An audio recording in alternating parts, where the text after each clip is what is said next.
welcome to the last game of the TAMUSA Overwatch team, at least the one that will be streamed on broadcast. It's the round of 16, and a win here can either send TAMUSA to Orlando to play in the top 8 LAN finals, or will end their season tonight. I'm Tiny Shiny, joined by I'm gonna say Brandon. I can never say your gamer tag. I do this every time. I'm so sorry. But Brandon, last week, high stakes on this game.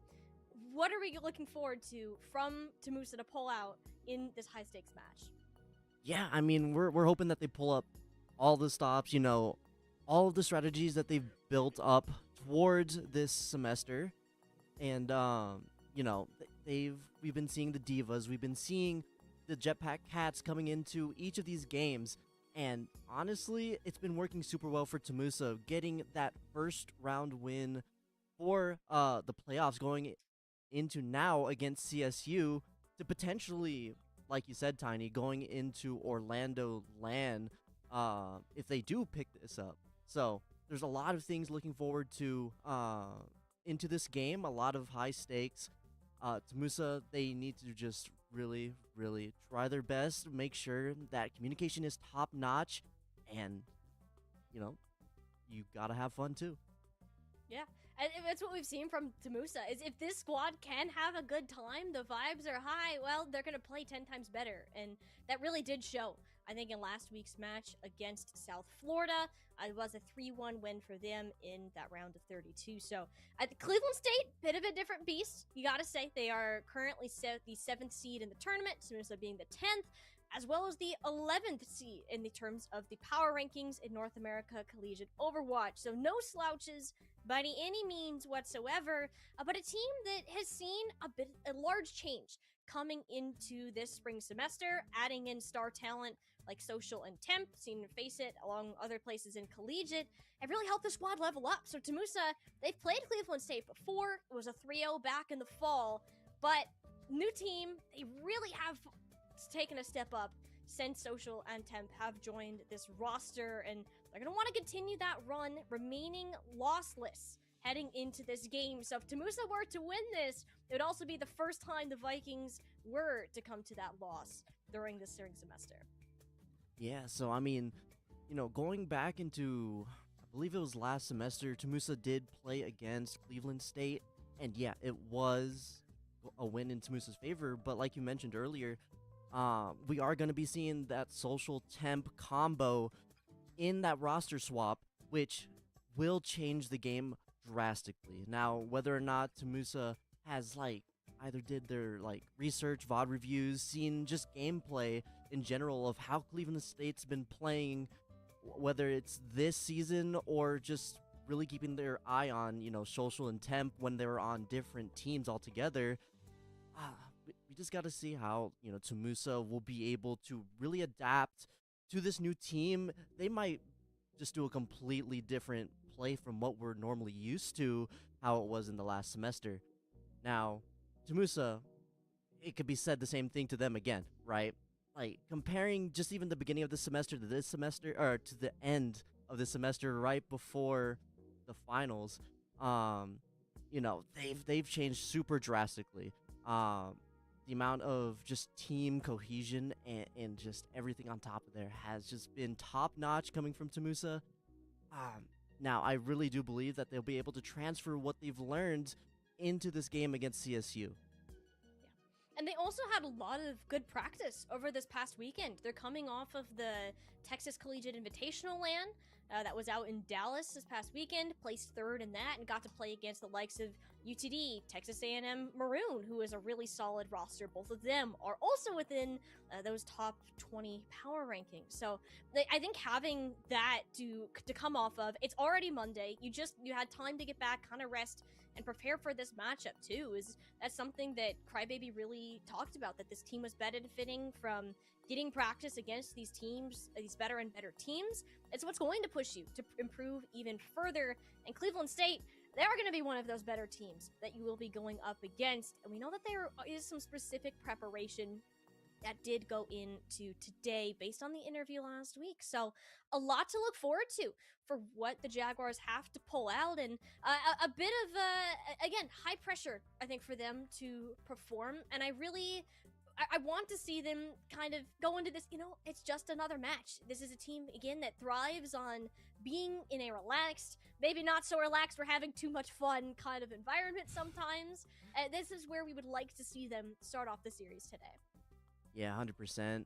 Now, hopefully, TAMUSA, they're just going to get comfortable into this game. This past weekend, they were actually just at a LAN over in Dallas, I believe. So they did end up getting third place. So hopefully, their spirits are high.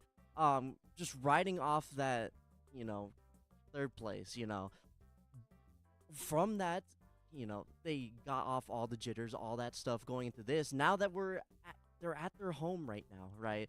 The comfortability is at its absolute peak. And yeah, I wonder if they did learn anything going against these teams, especially TAMU main campus. That was unfortunately, I believe, the team that they've lost to in this LAN. So maybe they picked up a couple of things. And yeah, honestly, I think that TAMUSA has good chances against CSU. Yeah, and they did get a win over UTD. Did also lose to UTD twice, but they got one. And I think that on its own shows that this team is very capable of making those adaptations either on the fly or bouncing back from tough matches. Like, we went the entirety of the semester up until last Monday with this team not winning a game, being in the Superconference. It guaranteed them a spot in playoffs, but also guaranteed you 9 matches against the best teams in North America. So taking that as a learning experience, and then seeing them last week against the University of South Florida to put that level of experience into use, and it was just fantastic to see. And I say here because there was a lot of "let's go" going on in the background last time. So I'm hoping we can get that again today. It's always fun when we can see how jazzed up these players get. Yeah, and but all those, we just got to see how they're going to be rolling in today. I believe the first map we might be going into is going to be Lijiang Tower. So that is something that TAMUSA has been relatively familiar with, and kind of like a little comfort pick that we've seen, not even just this semester, but in prior semesters as well. So it's looking pretty good for TAMUSA. I believe they're going to also be doing maybe a Reaper ban, if I'm not mistaken. And I'm not sure on the other ban on that part, but we are going to be going into there. What have been some few things on Lijiang Tower that you've seen that you think TAMUSA will bring out for today? I think it's going to be very band dependent. This is a team that likes to go fast, and they like to play more pokey comps here. The one time we get the Pharah out of Coconut has been this Lijiang Tower map, at least on the 2 outdoor objectives. We'll see whether that has just been a 2-time thing, or if that's going to keep being the case, just because that map pool did change kind of recently. And the second thing is that either the D.Va or the Zarya out of Wanter. We've seen him start picking up this D.Va a lot more recently, been loving his beam characters and the Zarya and the Domina, but sometimes, especially against these higher level teams, being able to play fast, close these gaps just as quick, is going to come to your advantage. So we are going to get ready to roll out here on map number 1.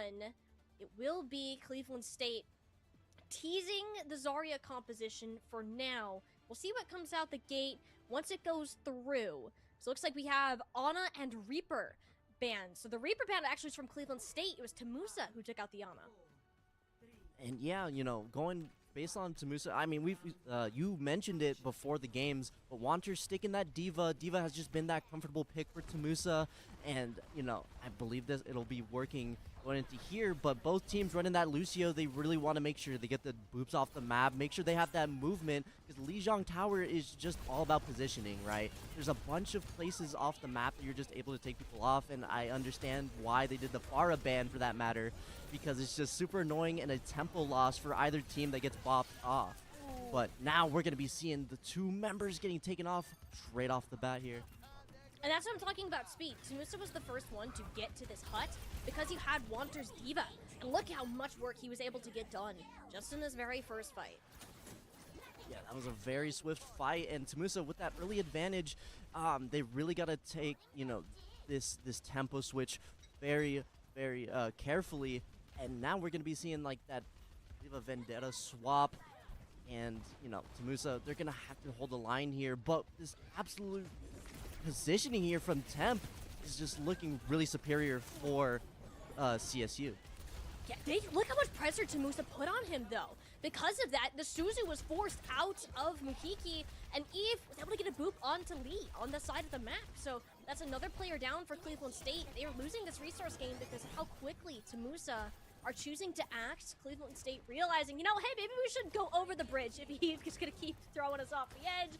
Going to take the approach from White Room now. Yeah, and let's see how TAMUSA will want to react to this little bridge push. They are officially going to get onto the point, but 50% already on the board. Let's see if TAMUSA will be able to hold, especially with the Curie ult getting popped on for the side of TAMUSA.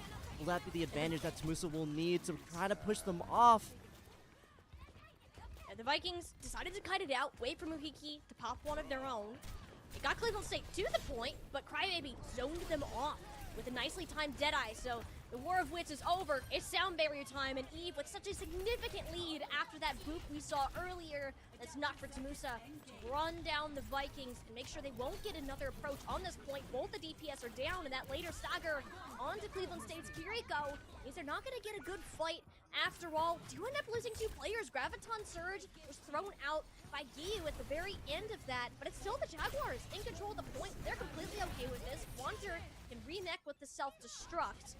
So many resources now. The Vikings are forced to expend, and getting Cupid Soldier will secure the point capture for the time being.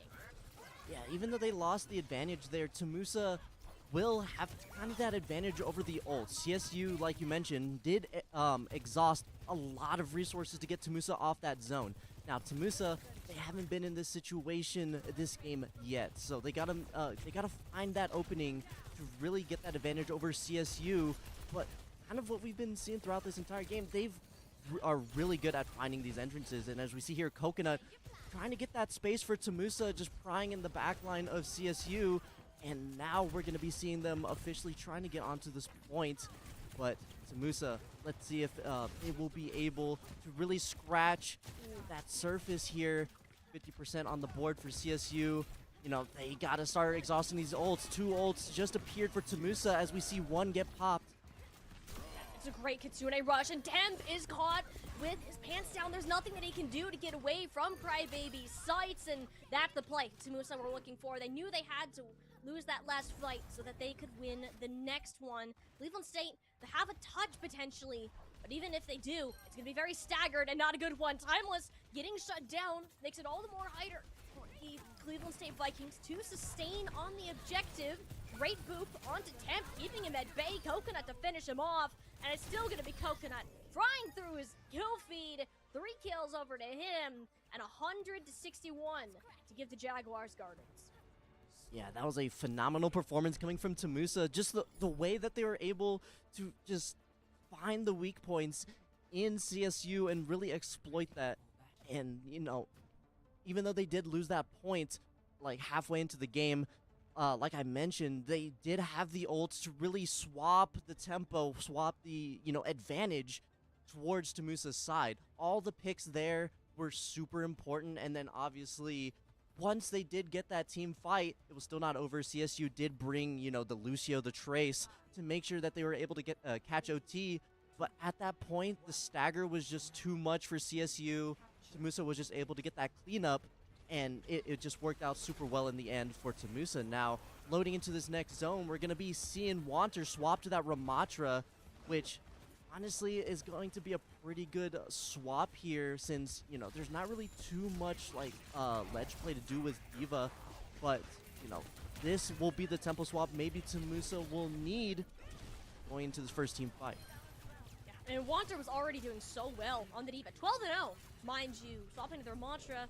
Not that much different. I don't know what happened to Lee, but I don't think any Jaguars players are complaining. Everyone from Cleveland State gonna back off and wait for their Vendetta return, but Coconut doesn't want to allow them to retreat, forces Temp slide right where Crybaby was waiting for him to appear. So Cleveland State forced once again to back off, looking for a second stagger on Ali. Won't find it this time. Yeah, and this is where the oppressiveness of Ramatra is going to come in, just holding that front line down. And, you know, Ramatra is just super lethal, doesn't matter what position you're in. But right now, it's looking like CSU is going to be stuck in this little room here. TAMUSA decides to slightly back up, you know, just chill out a little bit. They are going to be up 30% onto this point, and it's still looking pretty good, but Wanter running it pretty low here. It's looking really dire for the side of TAMUSA, even if it's just a bit. Oh! Yeah, you say it's dire, and then Coconut's like, oh, things are sketchy? Let me just give Temp a little parting gift there. Pulse Bomb is stuck, Crybaby follows it up, and there you go, fight is won. And that would have gotten really scary too, because Mihiki just built that Kitsune Rush. Cupid Soldier was short, so if that got off, we would have been in a much different situation. Yeah, and right now, you know, this tempo that TAMUSA has is incredible. 60% onto the board. I think CSU is going to make some slight changes as we see the Genji Soj swap. So they're going to be trying to do just a little bit of work here.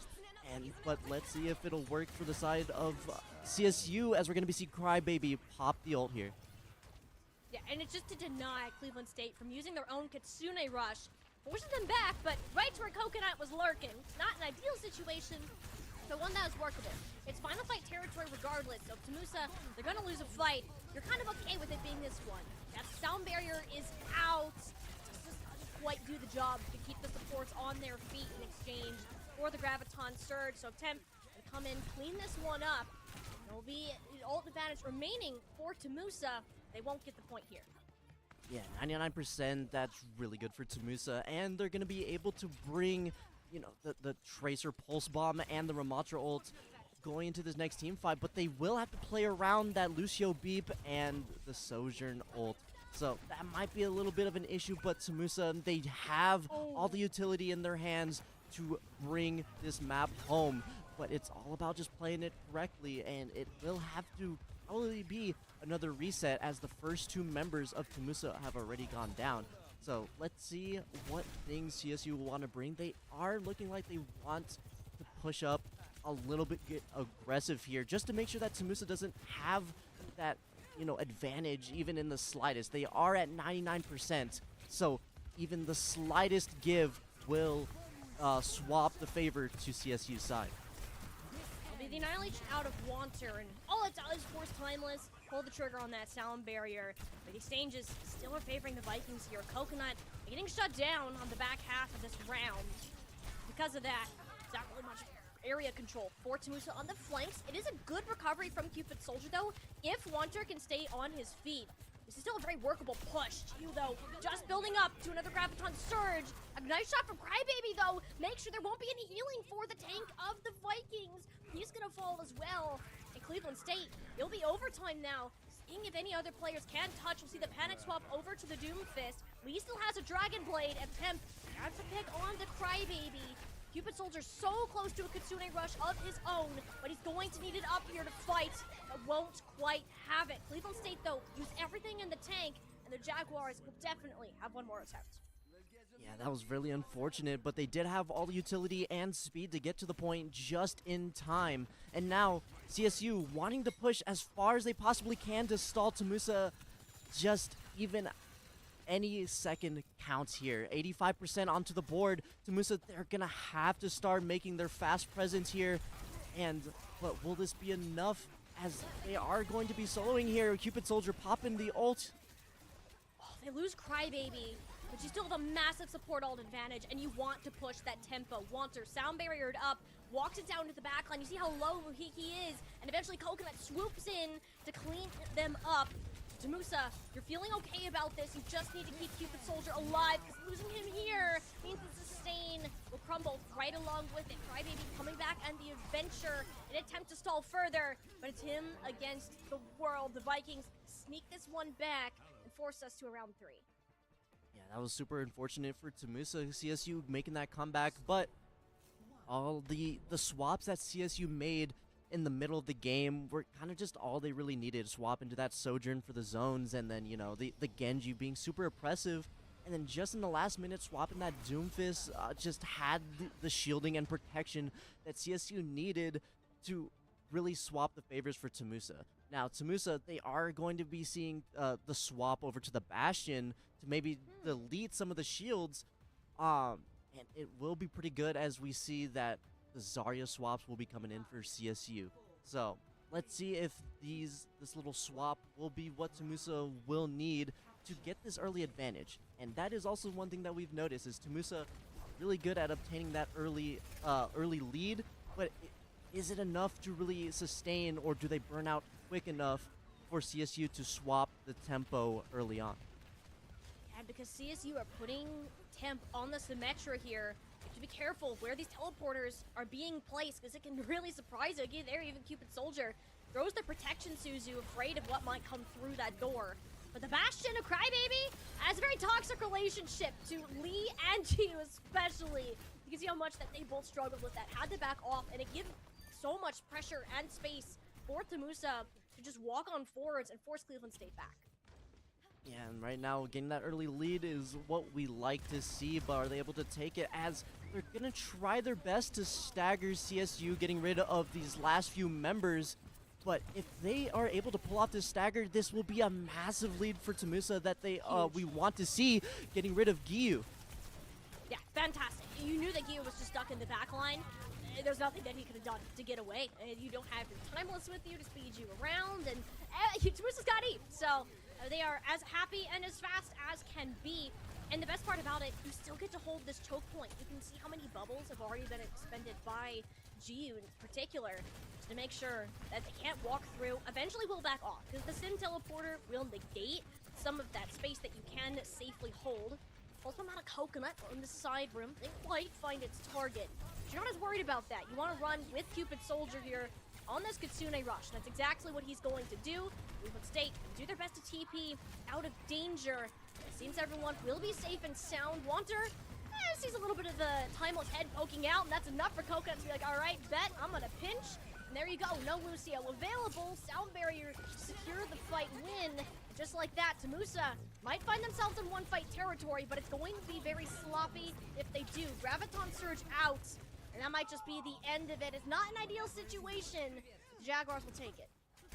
Well, honestly, looking at the plays there, TAMUSA, even though they did lose the team fight, they actually, honestly, kind of almost won there, getting rid of as much utility that they could out of CSU. I believe they got rid of 3 ults there, so the swap, the tempo swap for TAMUSA is definitely going to be high, as Wanter is wanting to aggress here and use that grab as early as possible.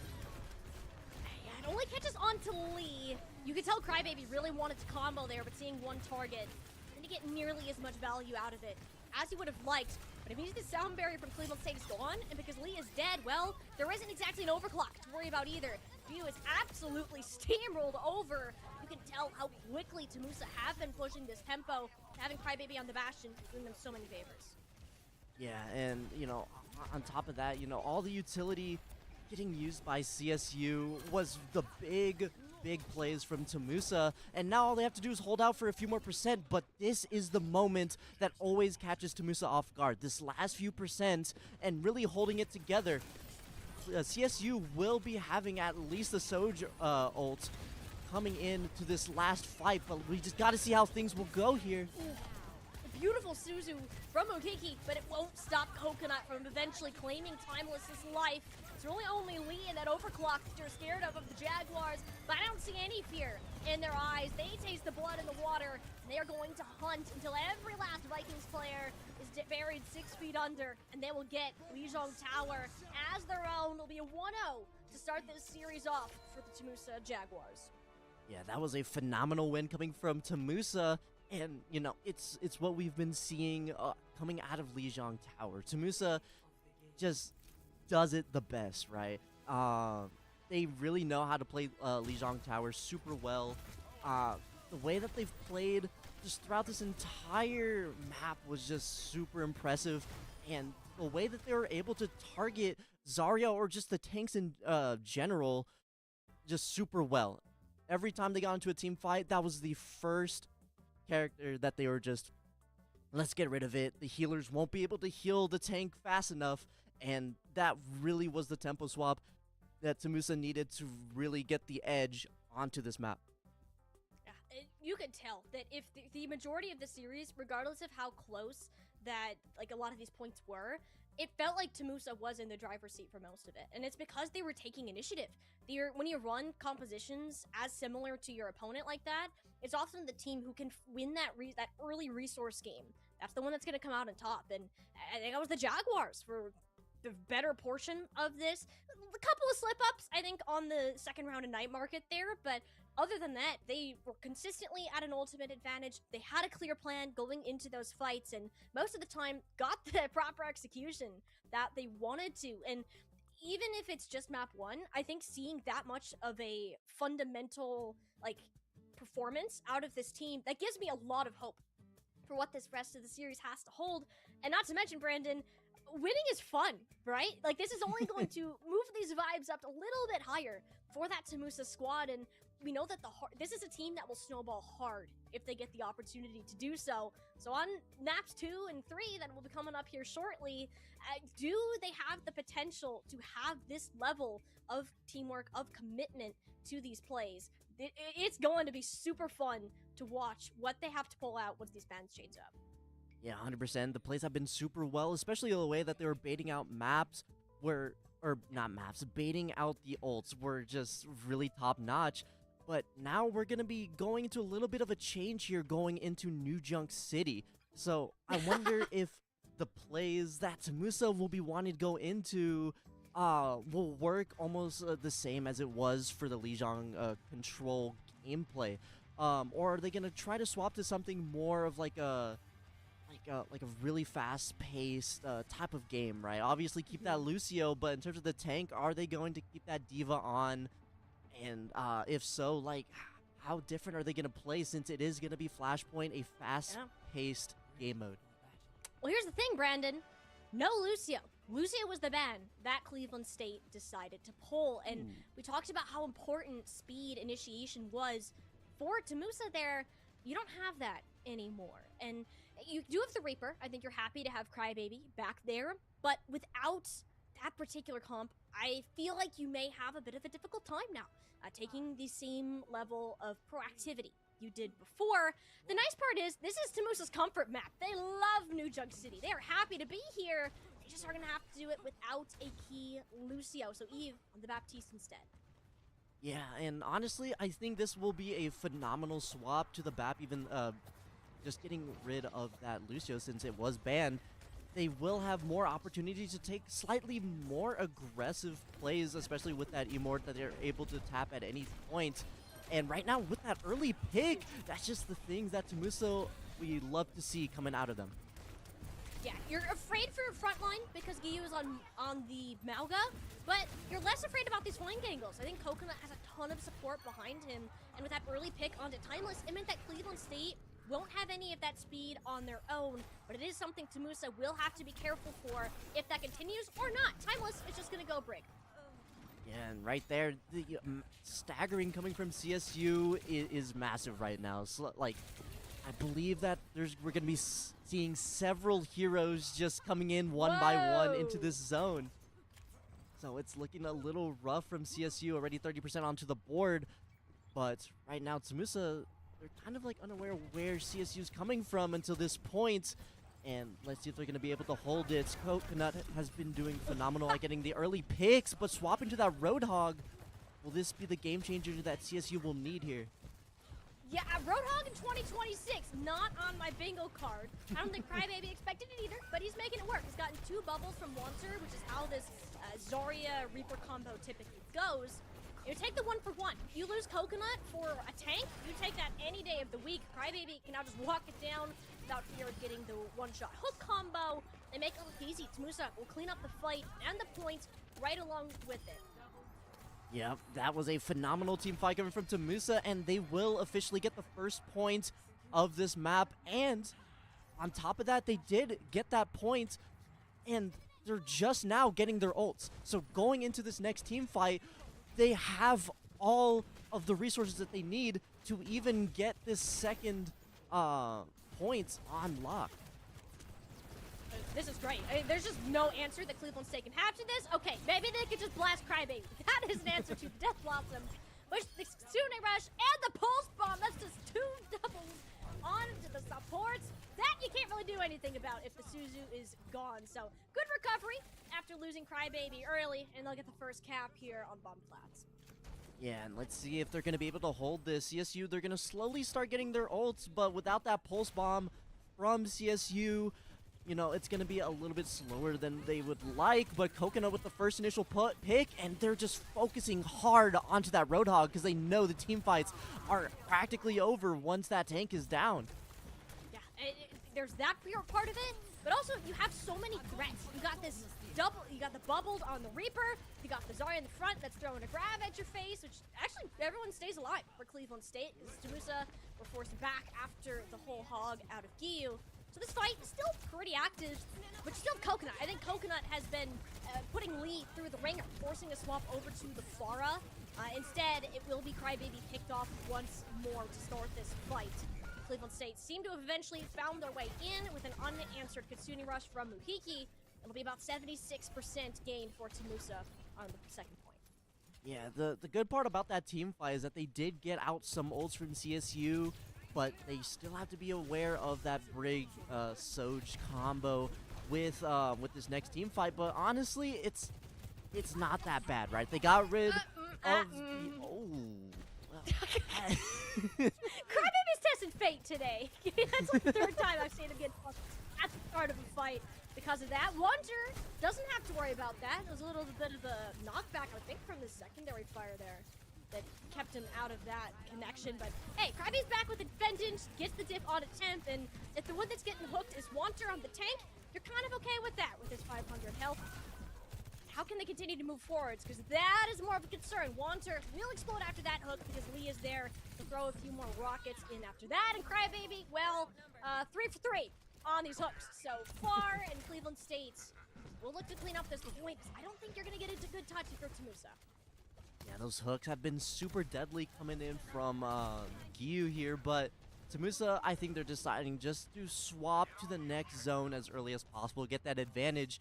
They do have all the utility that they can to get this early lead, but that Roadhog has just been extremely oppressive with those hooks. So what is TAMUSA going to do to kind of work around that, maybe work around that back line from CSU, since all of the focus is really on that front line, you know, Roadhog getting those pulls as early as they can.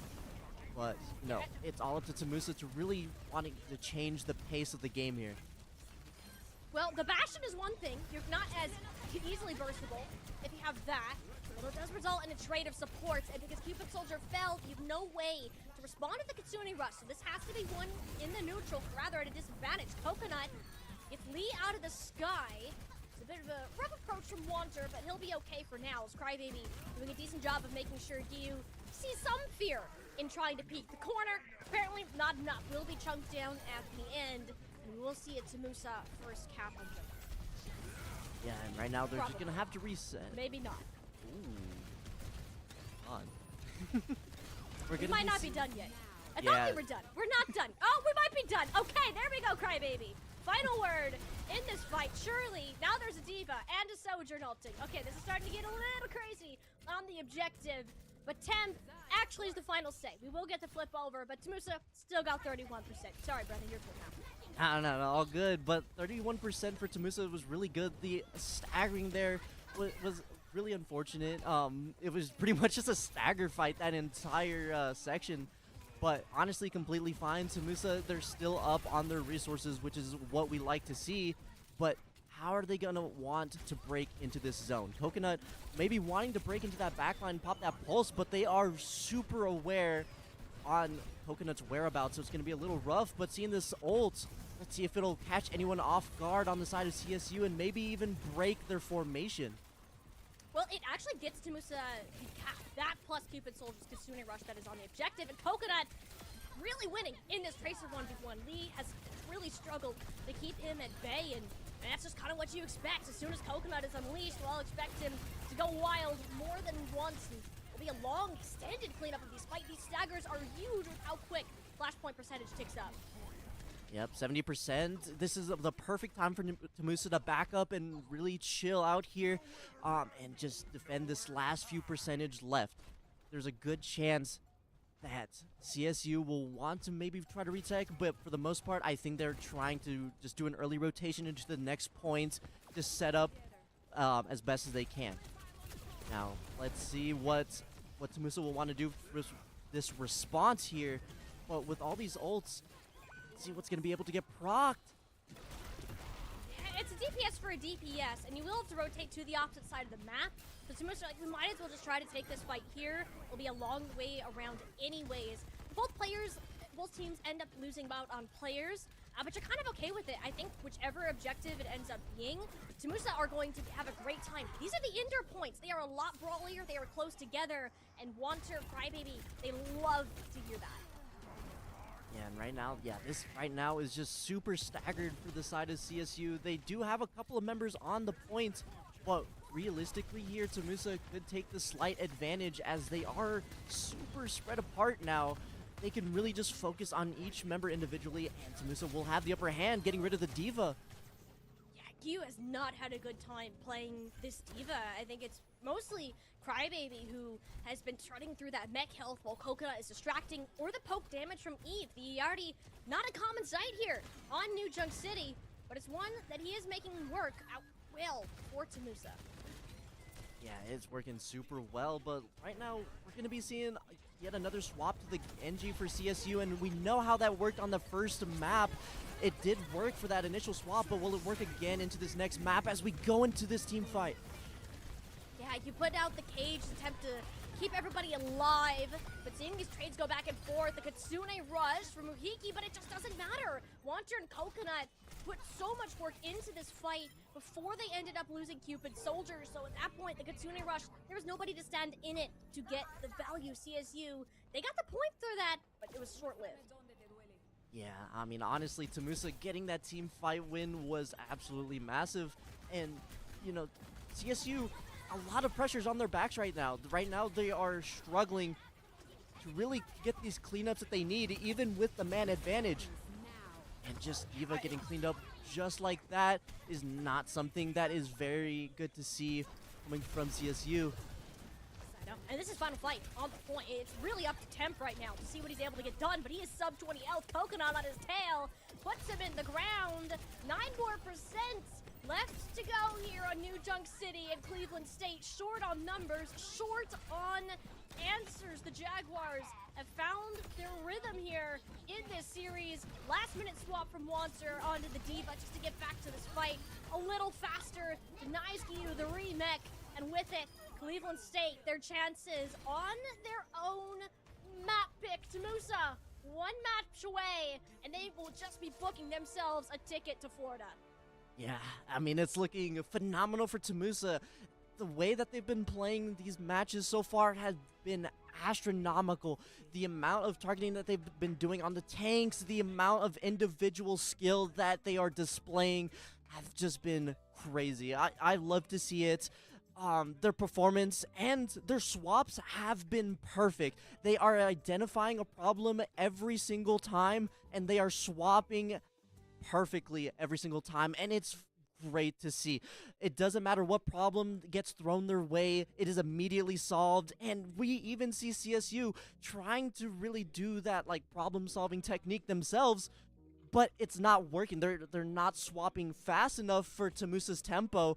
TAMUSA, they are riding the high throughout these games, and it's just been beautiful to see. Absolutely. I mean, every time that we watch these players, we know it's been a tough season, and I think that they had a kind of a short period there where they're like, you know, this is rough. Like, how can we possibly recover for it? And it was being able to get themselves back up to continue to fight. And for these matches that aren't within the Superconference themselves, you had on paper Cleveland State looks like a terrifying opponent to have to go against. But today, it is all TAMUSA on a macro level, especially. Coconut is having the game of his life. I mean, this is his last semester competing with the team, and you can tell he wants to end it on the sunny beaches of Florida. Like, this might this could be the moment. Like, I'm really starting to get into it. We're not going to call it yet. We still have a lot of game to be played, but it is getting there. The Jaguars one step closer. But in the meantime, we're going to give Cleveland State one more chance. They're going to have one more opportunity to come up with maps and bans to see if they can turn this series around. And before there, we are going to send it to a short break. So stay tuned. Playoffs for TAMUSA Overwatch right around the corner.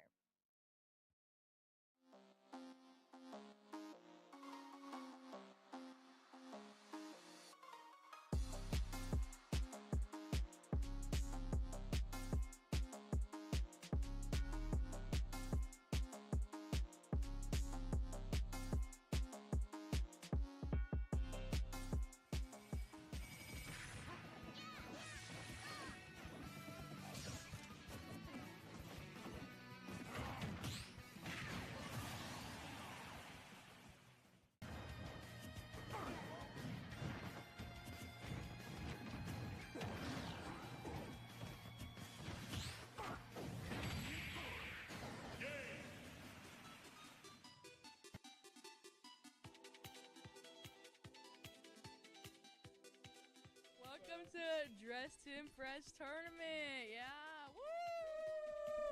Thank you guys for coming to GTI's tournament. Hi, my name is Olivia, but I go by Liv. Hi, my name is David. Hi everyone, I'm just DJ, and we're just so excited to be here today collaborating with esports on this tournament. Yes, Cab Esports collab. Great, we are live on the runway right now. We are in the esports lab. We're gonna be having people start coming to the runway. We're gonna ask them some interview questions. I see some lovely, lovely costumes out there. I think I saw a peacock, some Spider-Mans. Someone said theirs took 3 hours, so we really want to appreciate and showcase those.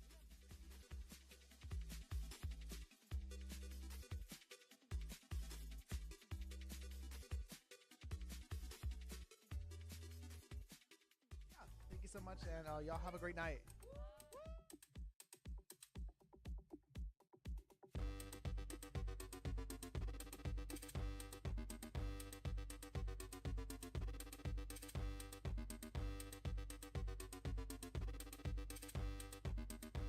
But right now, in terms of ults, there's already three, pretty much 4 ults on the side of TAMUSA. One goes out, the Kyrie ult comes out on the side of TAMUSA. Yeah, they're pushing them all the way back towards their spawn. 1 kill done. Ooh! Ooh, 2, 3, 4. Oh my goodness, that's a really good ult on the side of team wipe. Wanter. Yeah, and Looks very locked in. I know, right?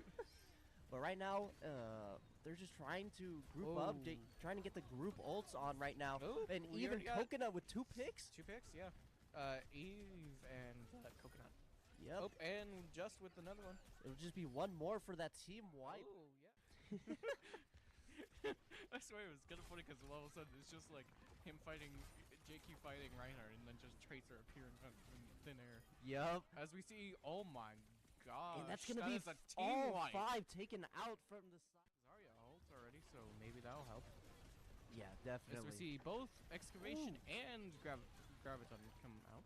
That was actually a big ult coming in from Vanilla, and that warranted 3, actually all picks. Of Idaho taken out. Really, dude. The first one was a miss, the second one was a hit, but the third one, ooh. I mean, he did pick off the Orisa eventually. True. Are we gonna? Oh, another Jesus one? Christ, Oh my He goodness! did, There it is. no. There it is. Hey, And it was headshot. There you go. hey. But the rest of TAMUSA does have their ult as well. As the ult gets popped and just everybody just gets shredded on the side of Loino. Two ults having to be popped to save themselves.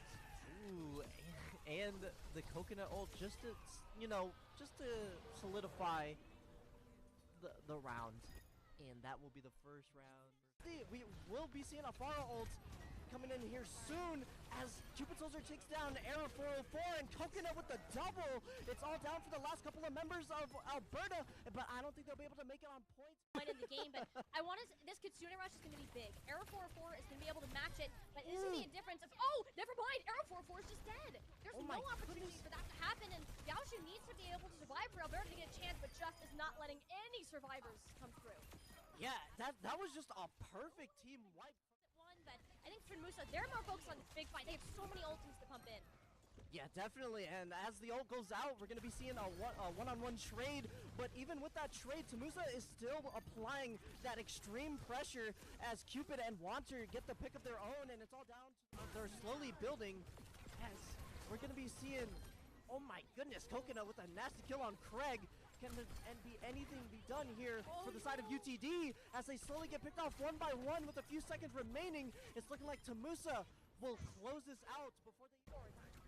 Yep, and let's see if they're going to be able to bounce off that momentum as Just takes out Craig. Let's see if there's going to be any value from this. Oh my goodness, Just with an amazing dead shot and a nasty one-tap onto...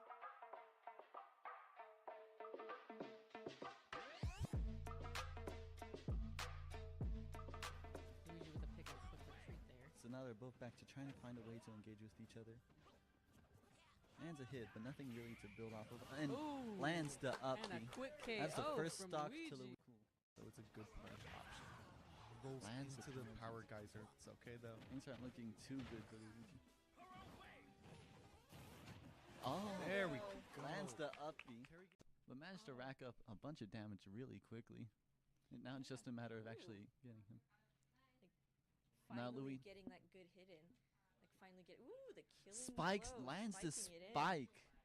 Wow, you could do that. You learn something new every day. Isabel fishing for a kill. But my goodness, this is not looking good for Isabel at all. Our Incineroar is doing very well against her. Lands the side. That is it. My That is a gosh. clean game. But we now see the solo sibling going up against Isabel. But we honestly could see the solo Popo. Nice up. Isabel nice at a up air. high percent. Yeah, this is a dangerously high percent for Isabel to be at. Even Popo by himself is still a force to be reckoned with. And the two-frame down smash to kill! And that'll be Aiden it for the takes set. the game. We're gonna see Link beat up a high school boy right now. Oh! In the biggest game of the semester, it is TAMUSA that leads 2-0 over Cleveland State. One more map win, and they can find themselves at the LAN finals in Orlando at the end of April. And one more map is all it is going to take. As I said, it has been I would say, Glitchung Tower, kind of close. New Junk City, not so much. I think this tempo, we're starting to be in a very positive place in terms of those vibes. And it's a snowball type effect when that does happen. Brandon, Blizzard World is the map. Another pick that TAMUSA always tend to lean towards. Things are looking in their favor. Yeah, I mean, going into this hybrid map, this is just, I mean, like it says, hybrid is the best of both worlds. Going into what TAMUSA is really enjoying, right? Going to Lijiang Tower, we got to see how they were able to really hold down the fort in control. And, you know, now seeing Flashpoint having the fast-paced gameplay that they were going for, even without Lucio. So, having this hybrid gameplay, having, you know, seeing how they're going to want to push these points, if they're going to have that fast-paced gameplay, it all comes down to these bans. What is really going to tie down TAMUSA with any of their, with all the utility that they have in hand so far?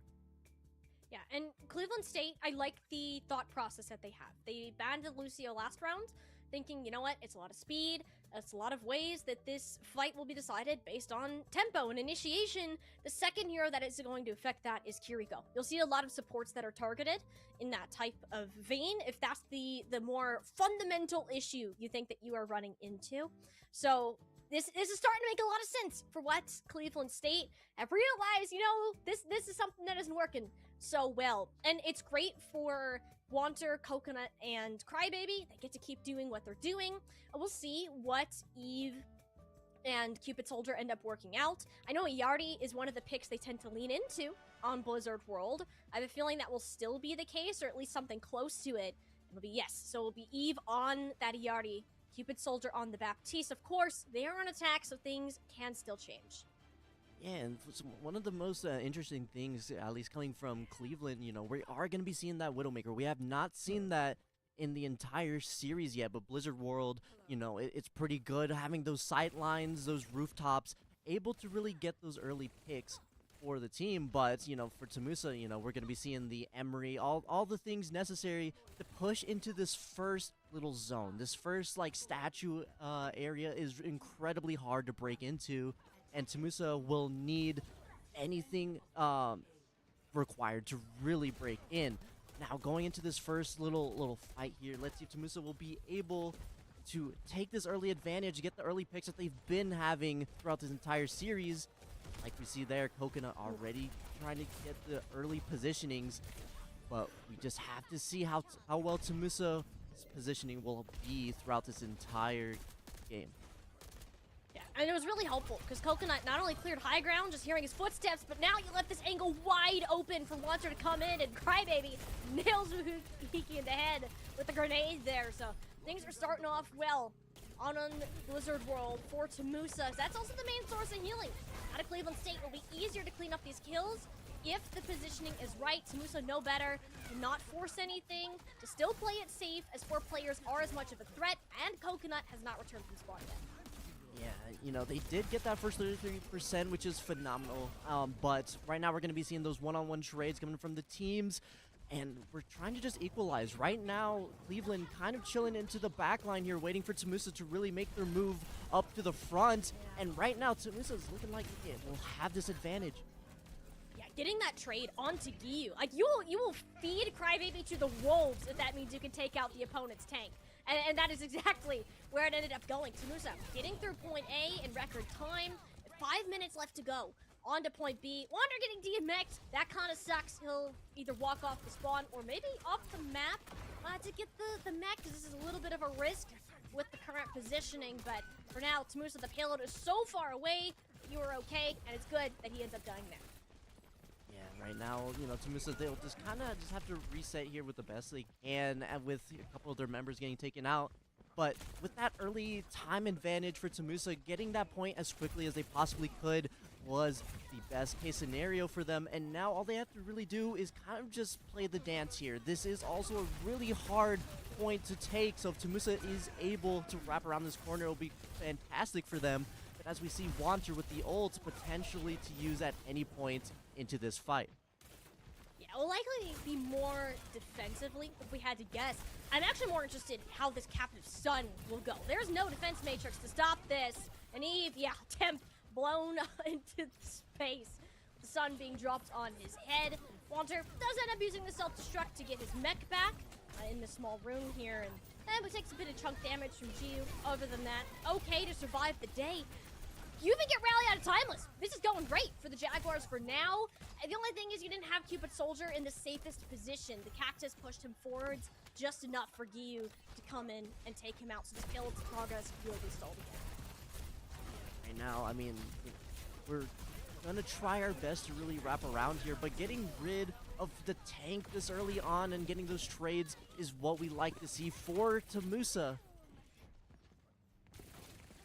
It's constant fighting, this back and forth. If you have Wanter out of mech still, and Giyu's in the spawn, so it's a free-for-all, essentially, for who has better positioning or better aim mechanics. In this case, Coconut and Crybaby are winning the battle of the hands, and almost got temped there. And actually, no, he'll end up getting him. Coconut tracks him down at the end, ends up giving up his life for it, but it means TAMUSA will have control of this high ground, which is fantastic for Crybaby. Yeah, this is what we like to see. You know, getting this advantage is really good coming from them. And this high ground is what you really need for this the second part of this map. But let's see if there are going to be any picks coming in.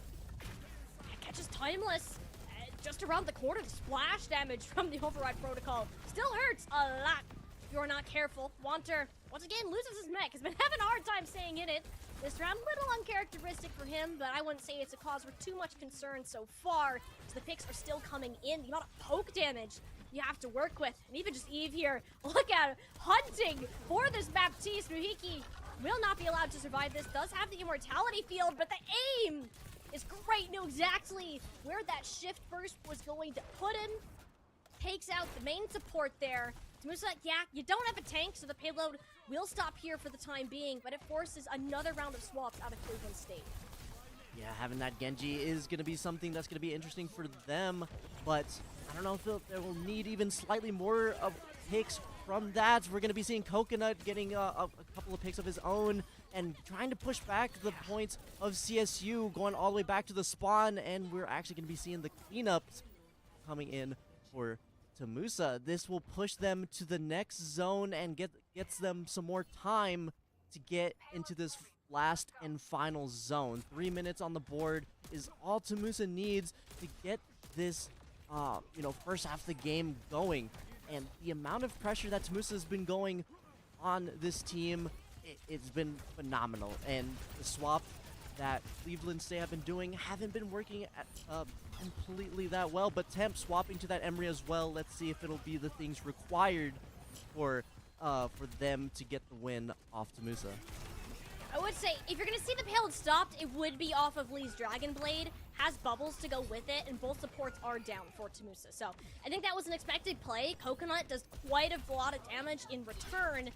But yeah, Lee having that Dragon Blade is the one main win condition that Cleveland State have to work with. Finally built that up. But they're going to get Q here by the looks of it. It's so incredibly low. Immortality out from Muhiki. But the self-destruct, it was only for a remake, and it still claims the life of Lee as they were trying to dash out of danger. This fight still very much active when it arguably should have been over about 20 seconds earlier. Now you have Override Protocol for Crybaby into the backline. The Immortality Field, they can help you with one ult, but it won't save you from Coconut delivering a Pulse Bomb straight to Kiyu's back. We're rounding the final corner now. Cleveland State, they have a rally, maybe a Graviton Surge to pull out of here. But TAMUSA, they're holding them at the spawn doors. There's the nade, denies Temp with the double damage. Coconut Watcher still going. They're not even going to give DU a chance to get the Vikings on the board here. They're going to finish Blizzard World, whether Cleveland State like it or not, with a minute and 17 seconds to go, guaranteeing future rounds.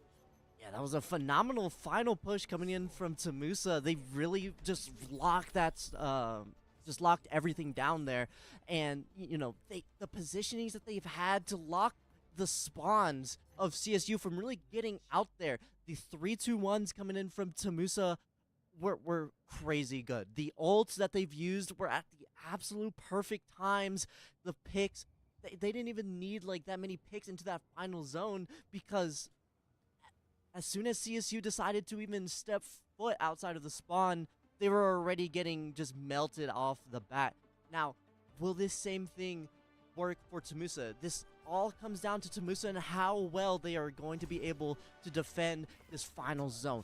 This could be what determines if they go to Orlando, or will it have to change to more maps? We'll just have to see. With a minute 17 on the board, TAMUSA, they're looking good, even if it does get pushed into overtime, but let's just hope that will not be the case. Now, let's see in terms of character selections here, what CSU will want to bring to the table. And as we see, they are going to be trying to bring that Ramatra, trying to bring, never mind, they swapped it to the Diva. They want to get kind of that same pressure that TAMUSA brought in that first initial attacking round, right? They got so much space, they were able to obtain so much information and picks because of this comp. So CSU is like, you know what, let's run kind of the same thing, let's see if we'll have the same exact success. But TAMUSA, they've looked like that they're gonna want to play that exact same dance, and they're kind of aware on how to counter this certain play.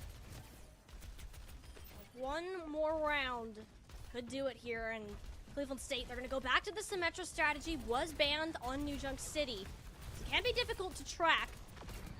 But Temp, it does mean he's off the hit scan. He was really starting to come alive for Cleveland State in that last round. When the picks, they were getting picks, it was often because of him. Being on the Symmetra, it's much harder to do that, and you can see it's easier for TAMUSA to come off, focus down these single targets, and just get a quick fight win, not losing anything in exchange for it.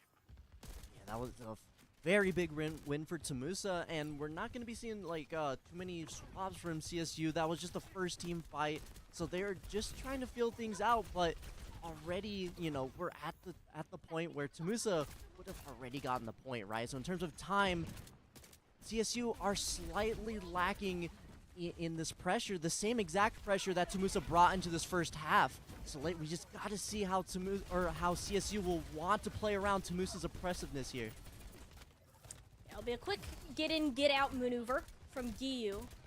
Didn't really want to risk losing the mech. That was a bit of an issue in previous points, but now it's how can you get to this high ground? 'Cause Cupid Soldier is so bunkered up here with Eve, and that is a much bigger worry in the long run of things. But with these supports being under pressure, all you can do is make sure the tank is back there. It means Crybaby is free to use his ultimate as he would like. The pressure on the back line eventually forced them to crumble as those big healing resources went away. So TAMUSA opting to trade back lines there may come back to bite them as they didn't get the value out of it that they expected. Wanter just short of getting the remech or the self-destruct up for a remech. So it will be a reset and a point given over to Cleveland State. That was still a really good stall coming from TAMUSA. They only do have 4 minutes to go into this next point compared to, I believe it was TAMUSA's 5. So a whole minute less that CSU will have to get into this next zone. But, you know, out of just positionings, just phenomenal coming from TAMUSA. And now they got to try their best to really kind of sustain this high ground, right? That was one of the main things that TAMUSA had going into this zone that really made them kind of swap the tempo towards them. It was really good into their favor. Now, as long as they're able to maintain this on the defense, TAMUSA is going to have a really good time to really hold these final zones. Now, it's all just going to be up to them whether or not they'll be able to get these final few picks as they pop ults into this fight. To Photon Barrier from Tempt, both to try to save his life and deny the captive's son, neither of which seem to come through. It will instead be the Sound Barrier, forced from Timeless, as an attempt to live, and it is again the support line of TAMUSA to fall first, getting a little too overconfident, not expecting perhaps for the Sound Barrier to be employed, had no way back. Wanter will get the remake. Oh, never mind. Lee says, grabs Crybaby right after it, and this is starting to become a reoccurring pattern now, where these supports are dying first. Cleveland State have managed to get on top of them twice now. Yeah, I mean, 3 minutes on the board. This could be the final team fight that TAMUSA will have before they get into that checkpoint. But TAMUSA, they are going to try to get some different positionings here. They do not have that high ground, which will be tough for them, but they still have a lot of stuff that they could play around. Cupid Soldier popping the BAP ults to really zone the members of CSU away from the payload. And will this be the tempo swap that TAMUSA will need? They still will have potentially 2 ults that they can have rolling into this fight. It'll be now Mohiki's time to pop the amplification matrix. And I think that Crybaby, you're okay with how the Sound Barrier went last fight. It means your ult is much more free. Though it is only going to lead to a 1-for-1 as Lee found Coconut's head as he went in to throw in Pulse Bomb there. But Crybaby can't quite get away from the self-destruct of Giyu. Glad to use it to get their own mech back at the back line. And again, these supports so incredibly low. Eve even having to swap over to the Lucio now in an attempt to stay alive better, and it just is not working out. Giyu has been doing a great job for Cleveland State at closing that gap, and it's going to give them 3 minutes heading to third point. Yeah, it all comes down to this zone right here. If they are going to be able to stop CSU in their tracks. Now, I wonder if there's going to be any slight swaps here. Crybaby swapping to the Widowmaker is actually going to be a very interesting play, making sure that they maybe get a few picks into the back line. That might be a couple of things that TAMUSA might be missing in this defense half, is that their back line has been super good at keeping up the tanks on the side of CSU. So as long as the supports are able to be taken out by this Widowmaker, this could be the tempo swap that they need, but Cupid Soldier getting taken out. Yeah, but Eve comes back to avenge his fallen support buddy and comes up with 2, so it makes it an even fight, but one without Cupid Soldier, not great for TAMUSA, especially Wanter. Look how quickly his health bar just dissipates, not having that upkeep, and Cupid Soldier should be back by now, but just not soon enough. I mean, you're still stuck in that backline. Wanter never made the move to retreat, and Eve falling with the Sound Barrier. Things are starting to get rocky. Cleveland State, they're walking around this corner with 5 ults. TAMUSA has to find an answer.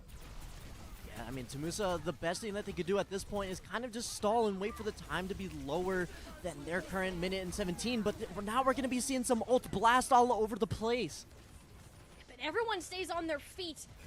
Cleveland State do have the advantage with the Sound Barrier, though, as theirs was a little later. And Lee, free to use this overclock as they wish. Cleveland State, not only at the full cap, they're actually going to surpass the time bank that TAMUSA had before, and I think this is where you're starting to sweat a little. If you are the Jaguars, things were going really, really well, but now it's been a huge struggle to keep Eve and Cupid Soldier in these fights. They have been dying first every single time that we saw on the defense, and with limited time to make this happen on the attack, it's going to be a real challenge to figure out how you can better support them, or if you're just going to keep letting them be bait, how you can better trade out those players from Cleveland State.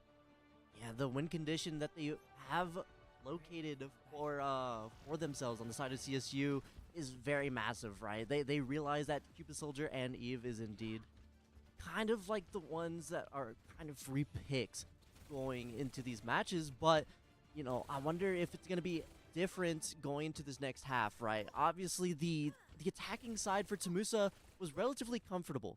So, I don't know if TAMUSA will want to change anything in that aspect, maybe even play a little bit quicker, but in terms of the defense, that TAMUSA will have to change a little bit to really want to reinforce their kind of formation. They want to make sure that their supports are up as long as possible, while also kind of keeping the pressure that they've been having on CSU's tank. It has been very, very tough for CSU's D.Va to really move around and navigate with how much pressure that they're applying, but to trade out with that, the supports on TAMUSA are kind of feeling that abandonment right there from their tank. So let's see if anything will really will change into this fight, as we're going to be blasting with less than a minute left to go. Yeah, and I think Cupid Soldier and Eve making the swap to the Juno Brig is a great way to make sure you can survive against this dive, or at least do a little better. Eve and Cupid, they can work to protect each other, and it gives a speed ring to Wanter, so his engages get a lot faster. The only thing I think is a little weird about this comp is Crybaby on the Ashe. It's a hero we don't see a lot of these days because there's just been stronger hit scan picks, but it's one that he is very good at, and if he can make it work, then who are we to judge? And in fact, it's already working out. Eve playing bodyguard to Cupid Soldier, just earned a boost in his paycheck there, fending off and even killing Yu at the tail end of it. So 2 ticks to be gained. Crybaby ends up losing his life, so that kind of sucks, but you still get the points and have a little bit of an overtime push to go. So it's one fight now that TAMUSA can afford to lose. Yeah, let's see if they're going to be able to really hold this out to the final. But Coconut with the pulse bomb getting ready to be popped at any moment. This is going to be very dangerous for CSU as things are going back and forth. Yeah, but no tank. Wanter went down at the very start of that fight, and it was just Coconut, I think, that's making this somewhat winnable. And if it is going to be won, it will be because of him. Has the recall to use the iframes, gets around the self-destruct, and he's bought so much time for the rest of his team to respawn. Wander's back in the fight. Crybaby got the bob out before he died as well, so it forces Cleveland State back. And Coconut, I think he earned the cookie after that clutch. And right now, it's all just down to the time. Are they going to be able to hold the point for as long as possible? And are they able to get the pick? Swapping to the Soldier. Let's see what will happen. But that's going to be one support down for TAMUSA. Yeah, and Coconut going down second. That is going to be a little rough to keep this payload moving. You got a couple extra meters if you're TAMUSA, and with a minute plus change, I think you take those. All it is now, can you stop Cleveland State on this first objective? I think if they get the cap, this game might just be done. Or at least this map might just be done. So how can Cupid Soldier and Eve stay alive? That is the question in everybody's minds. I think it was a little better with the Juno Brig. Not that much by many means. I think it was difficult for Cupid Soldier, especially on the Juno, to withstand the pressure, as he was often the main focus of target priority. So we'll get a look at what the Jaguars are thinking in that department, whether it's going to stay the same or it's back to the BAP Yardi. For now, we're going to stick with the Juno Brig that just was played on the attack. Yeah, and right now TAMUSA will just have to hold it down as long as they possibly can. I mean, the comps that they've been running have been good, but this defense, this is where things kind of crumble. So TAMUSA, they're going to have to want to play slightly different. I don't know if they want to apply more pressure or kind of give up a few space so they reinforce a couple more things on the point itself. It's all up for TAMUSA to really lock down that minute and 40. The best possible scenario that they have is, like you said, Tiny, not being able to cap the zone within that time frame. If they are able to really pull that off in that minute and 40, there's a really good chance that TAMUSA will come out victorious into this series. Now it's all down to this first kind of team fight here. Will they be able to hold it down as long as they are wanting, or will it kind of falter as fast as possible? Crybaby now on his 4th hero. 5th, actually, if you count the Widowmaker for a couple seconds there. The Sojourn. I think this is a very mobile pick. You already have both perks, too, so the double slides make it easier to get away from the Diva. But Cleveland State already on the point. It'll be Lee who finds Coconut first. It's not a support, but still a TAMUSA player you would like to have for the remainder of this push. And with the Diva getting demeched as well, it seems that this first point hold is all for naught. The nice part is, it was a fast death of anything, so it will still be one more fight, and TAMUSA can get there. Yeah, and, you know, they just have to stop before that point, but 37 seconds left to go is still really crazy for CSU. TAMUSA will have to play around that time and making sure that they will kind of get that team wipe out around that pace so they're not able to really touch that overtime zone. But now, let's see if these swaps are going to be what TAMUSA will need, especially with that Cassidy getting swapped. And now, will they get the picks that they need? 4 meters left to go. The Coconut again, the first to fall, and it's all that killing power that you need. The follow-up is on Crybaby to see if he can trade out, but you also right on top of him as well. Options are slim. It is overtime. TAMUSA can rally here. There's a chance, but you don't have a Brig necessarily help you with that. Those ultimates are coming online for Cleveland State. The Vikings aren't out of this just yet. They're going to keep themselves alive here in the single elim playoffs and take us to at least a map 4. Yeah, that was very unfortunate for TAMUSA, but it was not a completely one-sided map, which we love to see, right? We still have 2 more maps that could potentially happen, but TAMUSA, after really absorbing that game, they kind of changed their play style going into this. But I really don't think that should be the case. They have been doing phenomenal going into these games, but it's just a matter of just minor things that are going into each team fight that really matter in the long run. But going into the next game mode, I do wonder what things they are willing to swap, willing to trade, and willing to ban, because it all starts with that ban phase, right? Yeah. You know, they both were playing the Diva, so I highly doubt that they're going to want to do that Diva ban, right? It's just a really, really good character for both teams, but even if they do get rid of that Diva, like, there's a lot of options that they want to play into that, but other than that, I'm not really too sure exactly on what to for them to bring into this next map. Yeah, I'm smelling a Runasapi game, potentially, coming out of this. I feel like that's the push map that is the most comfortable. Escort, I'm not really sure what to expect. We don't go there often, so, and when we have, it hasn't been great for TAMUSA, so I'm expecting a push pick. The best thing that we can take away from these bans is that Lucio Kiriko will be available for the rest of the game unless TAMUSA decide to ban it themselves. And I think that is going to be to the great benefit of Eve and Cupid Soldier. It's so much easier to sustain each other on that specific support comp. It is the best by far for a very good reason right now. And with that swap, it will really help. The downside about the bans is you've already used the Symmetra. And I think that that has been something that has helped Cleveland State catch TAMUSA off guard for at least for that part of the map. The one ban I might foresee going through is maybe a Sojourn. If that was the thing, I think Lee has had a difficult time finding a home on a particular hero through the majority of the series, but the Sojourn was by far and away the one that they looked the best on and had some serious carry potential at the end of Blizzard World. So depending on what TAMUSA are thinking on that, that is an option that is available. Either way, though, I think you're just happy to have even Cupid Soldier back on those comfort picks. Yeah, 100%. You know, that Kyrie was kind of like a big play into the previous maps, like you've mentioned. So if they are going to be able to bring that Kyrie back into this game, that's going to be a lot of support, a lot of survivability brought into the team that they're able to sustain as much as they possibly can, having to replace, you know, that BAP. You know, the BAP was a good pick, but compared to Kyrie, it just did not perform as much as it could have. So, you know, having that swaps back will be incredible.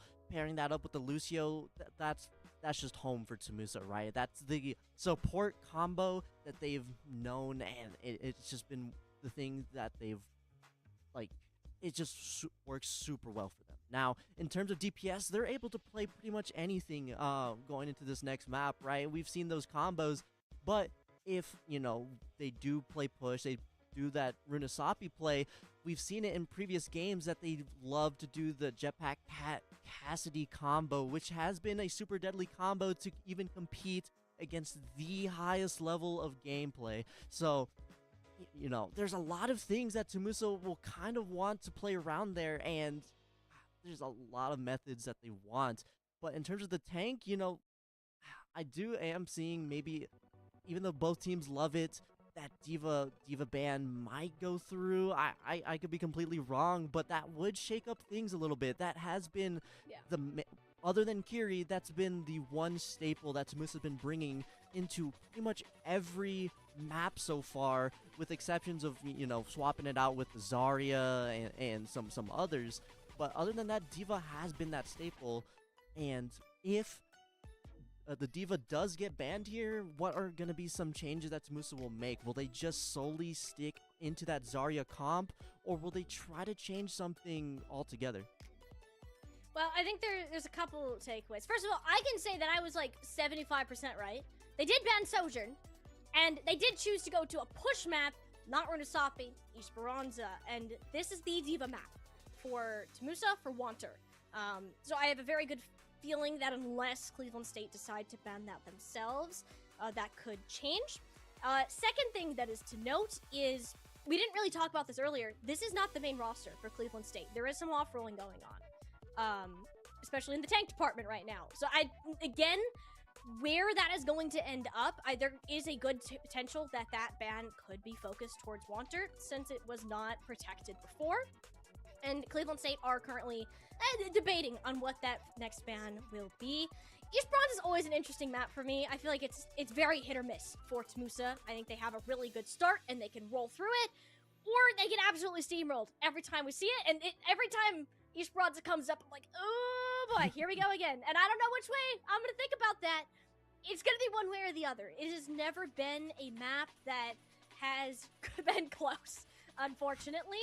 Or fortunately. See, there's two sides to this coin, and that is it. There's only two sides. So what is going to happen on Esperanza today? Is it going to be the heart attack-inducing map that we know it to be? Or will it be a nice, relaxing stroll through Portugal? That is what we will find out momentarily. So Cleveland State definitely taking their time on this one. I think them getting a map win is a big momentum booster for them. Having the momentum too, that lead was starting to pop off a bit more. On the Sojourn, that didn't take away, again, I think a very smart decision from TAMUSA.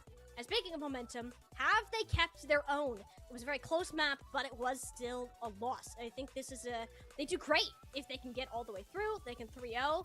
It's fantastic. But now having, I think, such a controlling performance over maps 1 and 2, to kind of faltering a bit on map 3, how is that going to affect their decision-making and overall communication going on ahead?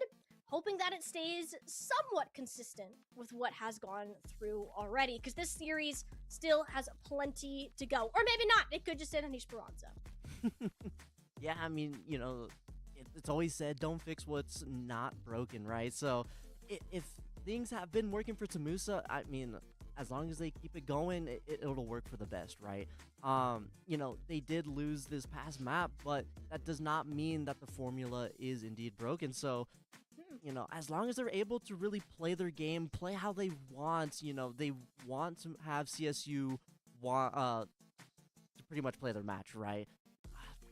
It was very evident in the first map and the second map, right? They were pretty much just having fun. They were doing their thing. So going into Esperanza, will it be the exact same thing? But like you mentioned, Tiny, in the previous games that we've seen them on Esperanza, it's been kind of rough. But it has been a little bit since we have seen TAMUSA. They have played a full-on LAN before then. I don't know if they did some Esperanza games on there, but, you know, they have definitely practiced, and let's see if there's going to be any level ups that they've had into this map, or if it will be the same story that's been told throughout this entire semester. Oh, we've seen a lot of sweeps and a lot of map 5s through the season. We haven't had a lot of map 4s. We've had, okay, I guess technically last week, but there might have been some minor trolling happening. So I don't know if how much we want to count that one. Took map off of Winthrop, but same sort of story in the opposite end. So we haven't had a lot of true game 4s. So and also no wins on map 5. And I know that is the last place that TAMUSA want to go right now. You want to end it here on this push map pick. We don't really get to see them on escort maps ever. I think it's the typically the least picked map type if you really think about it. So we'll kind of get an idea if we end up getting there. But CSU have actually finalized their ban now. They will take away the Zarya from Wanser, so that pretty firmly will lock him into that Diva unless he is forced to swap around again. So this will be the bread and butter for TAMUSA of Esperanza. They have all of the pawns, all the pieces in place that they want. Now it's just about execution. Yeah, let's see what things they'll bring to the table, and maybe they'll bring it out. We have not seen it through the entire series, and it's not Runasapi, but if they do play the Jetpack Cassidy combo, that's always going to be a treat to see. But looking at the comps here, Wanter not starting off on the Diva and actually deciding to pick the Ramatra is going to be pretty interesting, and Crybaby, already preemptively wanting to choose that Bastion to really shred the shields of CSU. Any shield that they're willing to play, it's just going to immediately get brought down.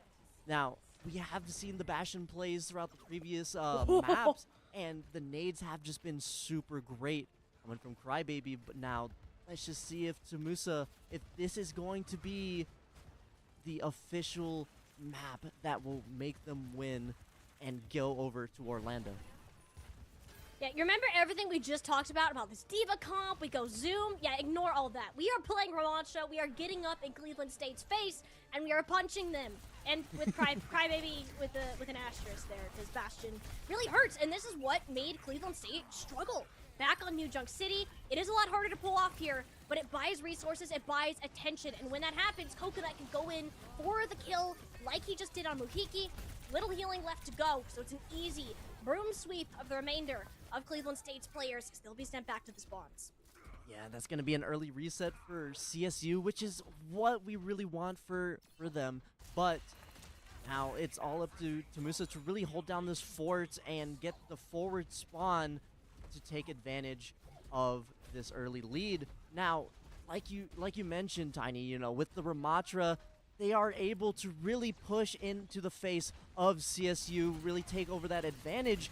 But will this be, will CSU kind of recognize that early and swap? And as I mentioned that, they will have that Winston swap, and now we're just going to be having the duels of dive here. It'll be mostly the big, Winston tank here, right, in the front line, but it doesn't really matter. Crybaby's still on Bastion. He'll shred through the bubble, he'll shred through the tank, and Cleveland State, there's just nothing they can do about it. We talked about this map being steamrolling, and TAMUSA, they already got the forward spawns in less than 2 minutes. They are on record pace through the streets of Esperanza, and they're still looking to walk forwards. Pulse Bomb onto Giyu, and Coconut and Wanter having a blast so far. That was an incredible combo, especially from that Bastion, but already 80 meters on the board, and I feel like the game just started, right? Not even a single meter coming in from CSU, and we're seeing this early pressure from TAMUSA, which has been phenomenal for them, but are they able to ride this tempo and keep it up is up to them. There's the sound barrier coming out, though. The one play that Cleveland State wanted to pull, Mano onto the Winston to potentially lock down these supports. Doesn't matter. Yeah, Wanter got close to death, but he still had that sound barrier remnants, another punchy form to be able to work with.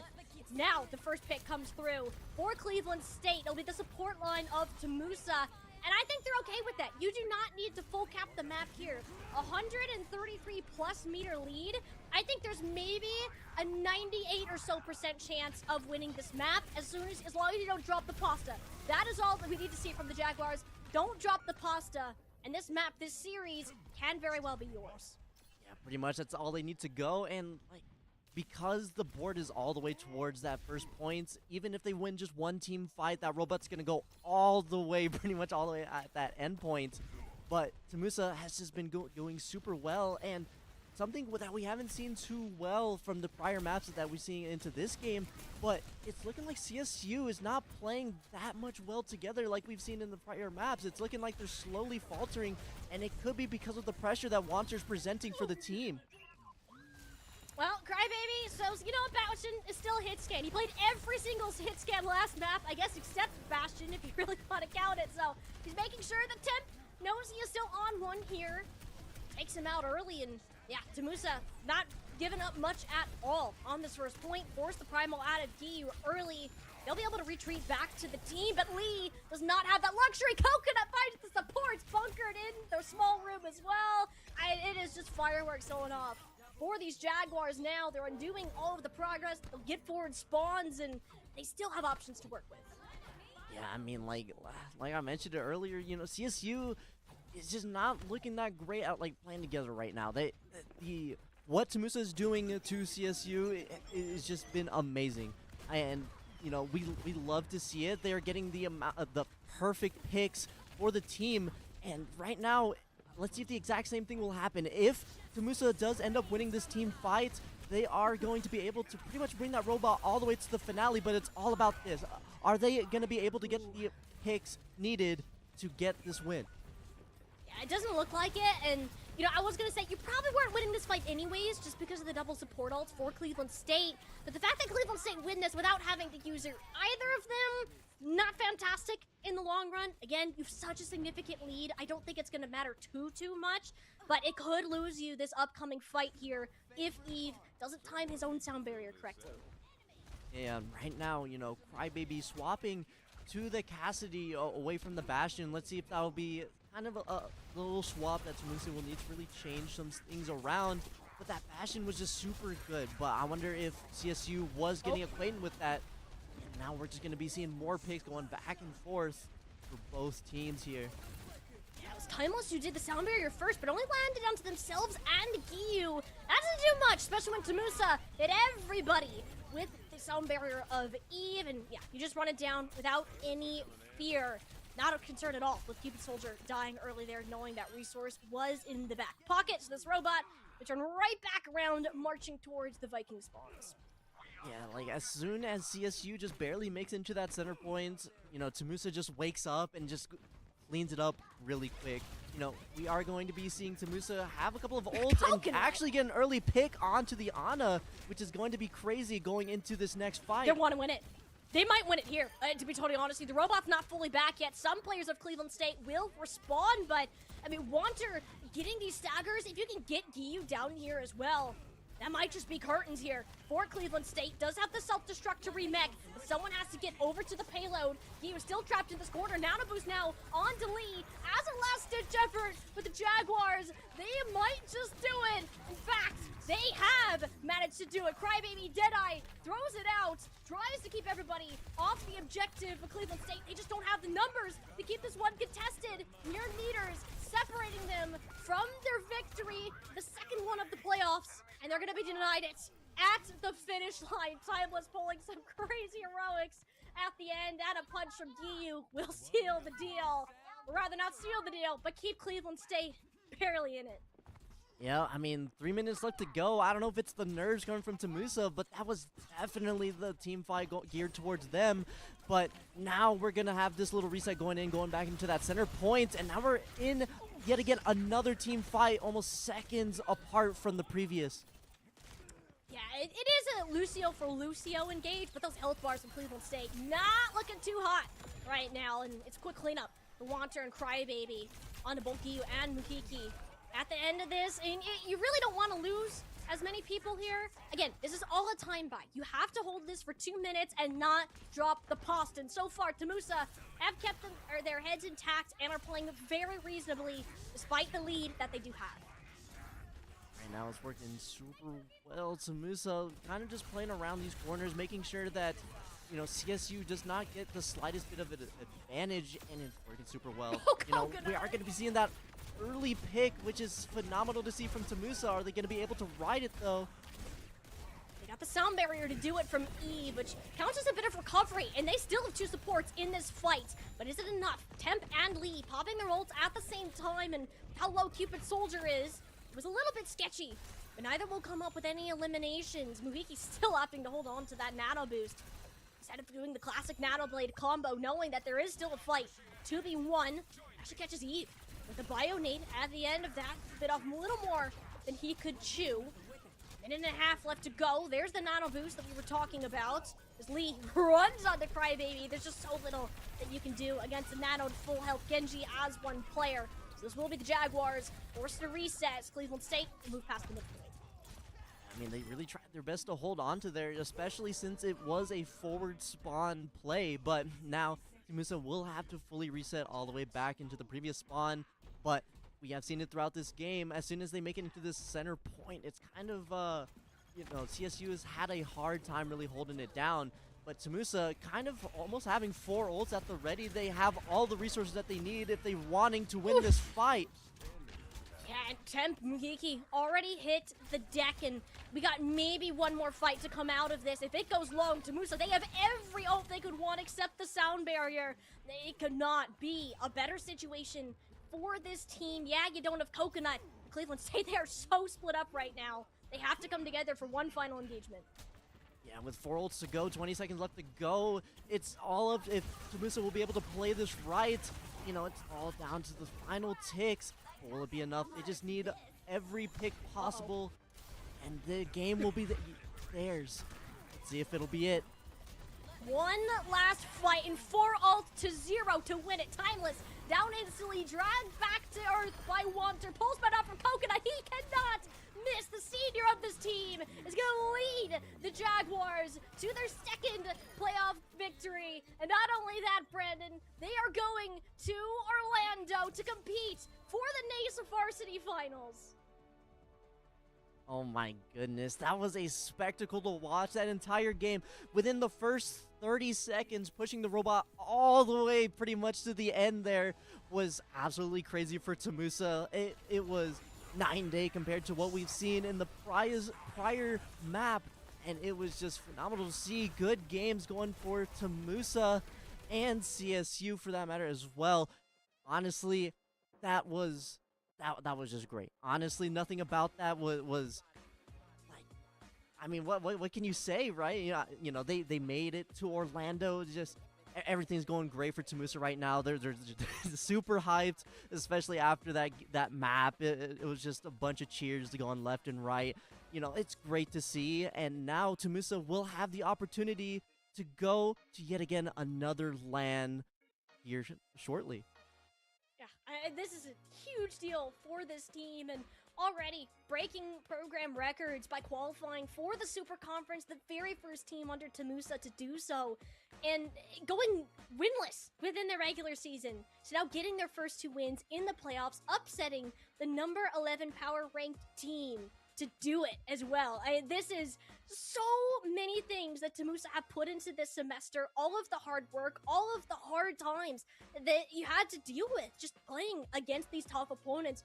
It culminated. You can really tell, and I don't even know what to say. Like, this team is happy. It makes everybody with the program to be proud of the squad, what they've been able to accomplish, and the fact that they get to compete at the biggest LAN for the NACE finals. Like, this is a huge deal for them.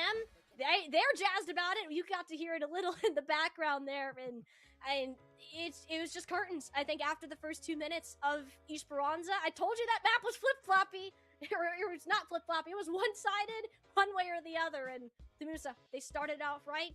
They knew it was going to happen, and they put an end to this series and have the best prize for it. Brandon, what a way for TAMUSA to end their last game of the playoffs, their last game competing from the TAMUSA arena for at least NACE for the time being. And yeah, a big deal for the team. Huge congratulations to them. I mean, we'll hype them up all day long, right? But we're actually going to get them here to hype them up. So we're going to go to an interview, actually, with, I believe, Crybaby for this last part. So stay tuned. We get to hear from our players right after this. Oh, get him! Oh! Oh! Oh!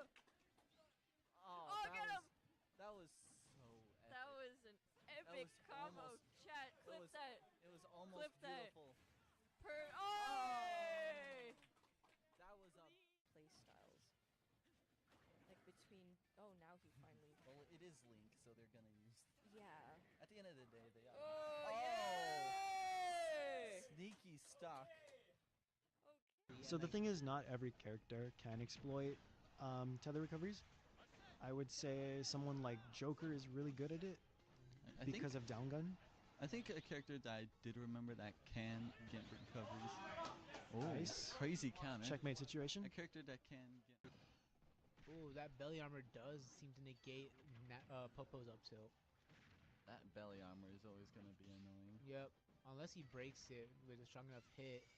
Oh, although the freeze does get connected. Oh, that will. Oh, that kill up tilt him. kills. I don't think. wow.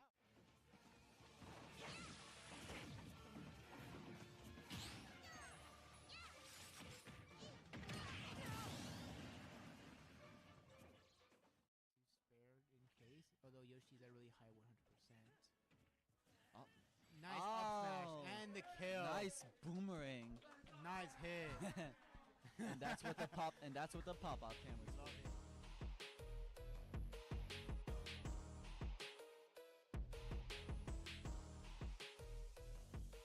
Again, it's about that played right. You have a bunch of one-shots, but they need to hit their mark, and they need to be safe, so no And D that goes was in, the and that's a way you triple play it kill! right. Tactical nuke into the back, and as you said, TW, that is how you do it right. TAMUSA, they got this payload to move it. They just needed a giant explosive. Now or never for TAMUSA.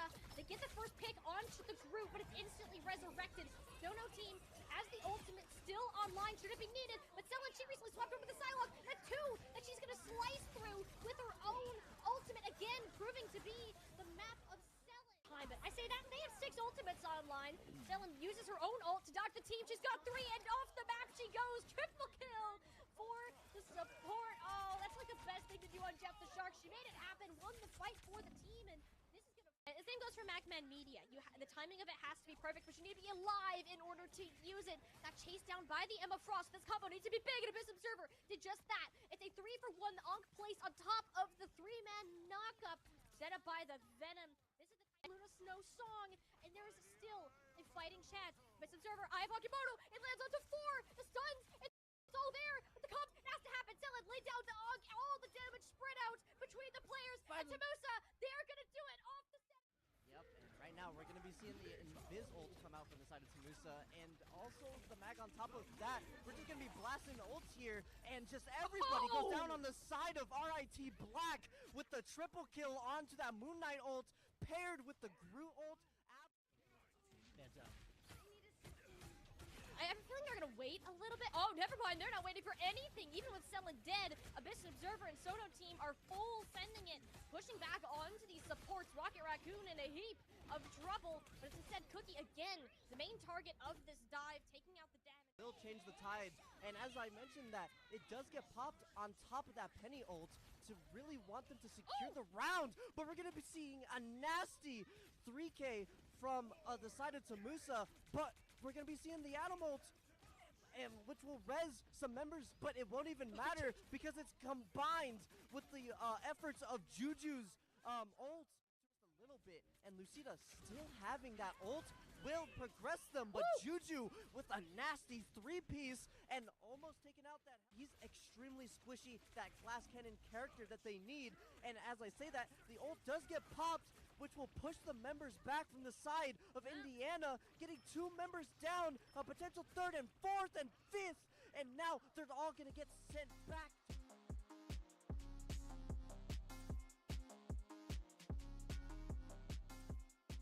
This game started is that the disengage from Sienna Heights is just so incredibly strong, and the re-engage is coming in. It is going to be a 4v3, but TAMUSA takes down the first one. It is a 3v3. And I will comment, the feat of Warforged are very advantageous in the late game, so getting that first will probably set up TAMUSA for a good game. Oh, this is going to be forward. such a scary engage. It's going to be so tight. TAMUSA. We do see an even exchange here, though. This is actually huge. TAMUSA coming out on top This is 1v2 for sure. for Syndra. Definitely Hopefully they 1v2. can get the... Hope Leo has slain Pantheon. That'll be a good, a little bonus, but can't really do much. I do think about Arsindra that could Trundle. actually turn this if she. And welcome back to the live broadcast. The Overwatch team of TAMUSA, fresh off a win over Cleveland State, and officially booked their ticket to the NACE land in Orlando. I am joined by almost the entire team. We got Wanter. Okay, I gotta look at your faces. Wanter, Coconut, Cupid Soldier, and Eve. There we go. Nailed it. Woo! I'm so excited. This is a lot of you on an interview at once. So we're gonna start this one off. I will start with Wanter because he's tank. I know, special today. You get special treatment. Hi, Wanter.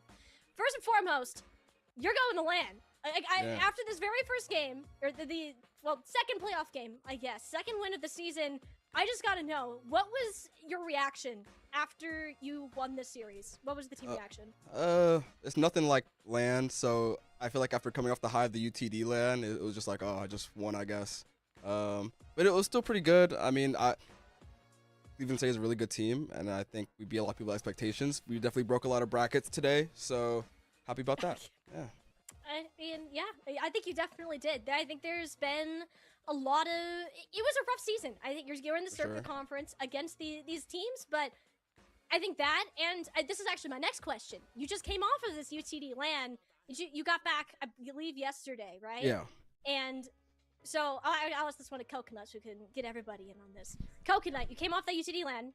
How do you think playing at that LAN, how did that prepare you for today? Like, did you still feel pretty fresh coming off to playing that many games back to back like that? There's just a LAN buff. When you go to LAN, you're just like an infinitely better player than just queuing ranked all day, and I think that did help us. We kind of aired it out at LAN, I'm not going to lie, so I think it carried over for sure. Maybe it's confidence or something, but it definitely helped. Absolutely. And hey, we could kind of see that carry through. Like, from the very start of this series, like, you guys rolled out of the gates, you were in control of tempo, like 90% of the time, map number 1, which was incredible to watch. Like, even losing a round, I'm like, I'm not worried about this. Like, you guys come back. Having that level of control over a series is incredible to start, and I like that. And then Eve, well, I think you're... Do you have a microphone? You do have a microphone. Okay. Oh, nope, you don't. Okay. Oh, no, there we go. Sharing is caring. Okay. There we go. We got Eve. All right. So Eve, we hit a bit of a slight roadblock today. Blizzard World. After that one came through, what were the comms like after that Blizzard World map, kind of heading into Esperanza? They again, like, we like our Kiriko. It's kind of like I'm comfortable on Alaria. I had a blast on Blizzard World, but yeah, I mean, we knew they took like a lot of breaks, and if you don't know, at UTD we kind of got iced. So we were kind of like, yo, let's stop with all these bathroom breaks. They get a little hot, but yeah, I mean, we came in strong off of what we wanted to do. I feel like we evolved a lot as players at that UTD LAN, kind of being at a roadblock our whole season, and then I feel like that kind of lifted us, and we were able to evolve and get so much better just in like a span of 3 days. Yeah. But it definitely felt good going into a loss and instantly almost full capping the team. I won't lie, I saw we almost capped literally like 2 meters away, 6 minutes left. I was like, there's no way we troll this. So I kind of follow up on that then. Was there, did you guys feel really confident, like ever overconfident at that point? Or were you still taking it seriously, or like, nah, we got this? I mean, still taking it seriously, but like, you know, yeah, we have a huge safety net. It's like they're already stressed out about, you know, if they lose, they're out, and they went from huge break, kind of getting, no offense, but kind of getting smashed, all the maps. And then we almost full capped them. They were on the back foot the whole time. So I will say, I literally said, the only way they lose this is if they drop the pasta somehow after that 4-minute mark. So you didn't do that. I was really proud. So we've seen some quite polarizing Esperanza maps out of TAMUSA. So it was a treat to see it that way this time. It was very fun. And then finally, Cupid Soldier, last but not least. Right in the middle there. Gotta pick it up. What's up? Pass it back. Hi. So, Cupid Soldier, you're coming off of This is your second win. I kind of wanted to hear, you had a very stacked lineup of regular season matches, and then coming into these playoffs, after you saw that bracket, I want to hear like what your thoughts were, where you saw kind of where you were placed within that bracket, and kind of that expectation for where you guys would have been able to go, as opposed to where you actually got now. Did that match up at all? Like, did you expect to be here? Yeah, if I'm like 100% honest, expectations like really freak me out and make me very nervous. So I didn't even know that if we won this, we were going to Florida until like we won map 2. And I was like, oh, you shouldn't have told me that, because now I'm nervous. I didn't know that. But I mean, I just go where they tell me to. I play the game. I try to click heads. That's all I do. Oh yeah, shout out Linda's mom. I mean, sorry. Shout out to Tyler's mom, Linda. Shout out Ollie. Shout out the whole Dowden family. Shout out my girlfriend and the cats. That's awesome. I want to shout out Tiny Shiny also. I saw you in the chat. Our number one fan. I saw you in the chat when we were playing against UTD. A stream full of UTD fans. You were the one person saying go TAMUSA. So I was shout there. out to you. I was ready for it. I saw you go to map 5, and I'm like, oh please, this is the moment. But I've It also would have been so good. map 5 for you guys this season hasn't always been the best, so I was a little nervous, and it's okay. You got more games to prove the map 5 curse wrong. So there's no concern there. We'll touch on that when we get there. And then finally, I want to ask this to each of you a little bit once. What are you looking forward to most about going to Orlando for the NACE LAN at the end of April? I really like meeting all the players. Like, normally we're all like super mysterious online personas, just like hiding behind our Discord tags. But like, once you see people in real life, the ego kind of goes away, and you kind of just talk to them as like normal humans that have the same interests as you. And I think that's like the best part of LAN, other than like playing the game on stage and stuff like that, playing with really good equipment. But yeah, that's what I'm looking forward to. I just love one clipping another tracer at LAN and then staring them down across the room. It's my favorite thing to do in my life. Favorite thing ever. All right. Yeah, I like meeting a bunch of new people. It's really cool. It's like I walk into a room full of like Overwatch players. It's like, whoa, I found my people. Like this is it. But I don't know. It's really electric to like get a win at a LAN. It's like I haven't felt anything that feels like that. It's like does something to my brain chemistry, and I'm like riding off that high even still now. It feels awesome. My favorite moment, like with this team specifically, is when we win like a huge map or a huge upset, and instantly my enemy stands up, and he lets everyone know that we just won, and he's hyped, and that gets me hyped. So I love that. I love that for us. Wanter, are you a big LAN celebrator? Do you communicate with the other team? Unfortunately, every time we win a really good map, a really good series, and we get a video of it, it has to be censored in multiple areas of the video, just because I'm a big pop offer. I'm inspired by HBox in that way, but yeah. Well, you know what? I appreciate the honesty. I mean, maybe that's something to share on broadcasts representing the team, but hey, good to know. I love the energy. Okay, fantastic. And then Coconut, I want to give the mic back to you for one more thing. This is you're graduating this coming spring, correct? Yeah, I'm right around the corner. You're right around the corner. So, last season competing with TAMUSA, and what is I guess this kind of final season you have the opportunity to already play at 2 LANs, a third coming up, and what has been kind of the highlight of it for you? I just think we came a long way from when the team started. When we started, we were kind of chuds, and we still are, but we've gotten some big wins along the way, and it's just getting better and better. So it's nice to end it on a high note. And when I graduate, I'll be rooting for them, but they can never replace me. So I wish them luck. He's been talking about this nonstop. He says, "I hope you'll do well, but like, just know you'll never have another Coconut." I mean, that's fair. I think it would be hard to find another Coconut. There can only be one. So, okay. That's when I transitioned to my streaming career, though. Self-plug. Streaming, face it, yo. Coconut OW, LFT. There you go. You'll still keep competing, but woohoo. Are you gonna keep competing after you graduate, or is this kind of the last hurrah? Yeah, I honestly need the free time to even compete. I play 1 scrim a week, and then our matches, and that's all I get. So wow. We'll see. Awesome. Well, we would like to see Coconut continue to do more heroic things. So I hope we do. And then finally, people, to close it out. I know some of you already kind of gave shoutouts. Any other shoutouts that we'd like to make here on stream or on behalf of Crybaby, since he is currently occupied? Shout out UTD, really cool guys over there. Love them all. Shout out Texas Tech. Shout out UNT. I love the Texas collegiate scene. It was great to see all those people. And shout out Okra, because we're gonna be on that list pretty soon, I'm sure. Don't forget A&M. A&M Oh, A&M main campus. Shout out them. Yeah. Yeah, shout out my girlfriends, my cats Poppy and Lucky, my family watching, and maybe even my coworkers. Y'all are pretty cool. I like y'all. Yeah, shout out again to Ollie. He woke me up every single day. The Dowdens know. Like, I love that dog. He's cool. I don't know anyone else to shout out. Mom, Dad. My parents are not watching this. Oh yeah, our coach is pretty cool. I like yeah, that yeah, guy. Mr. Jaggers. Yeah. Shout out if you Jaggers. were watching the UTD cameras, he was like the one basically at head level with all of the cameras up there, like on the PCs. That was insane. He's like 6'7", by the way. 6'7". Yeah, Nice. the Alright. truth. Nice one. Awesome. I'm glad you guys have a great support system. Sorry, was there one? Was there? Did I miss one? Yeah, I want to Sorry. no, it's fine. My mom, my dad, that's my brothers and sisters, my best friend Bean, and especially my brother G. He taught me how to game, so that's he's master.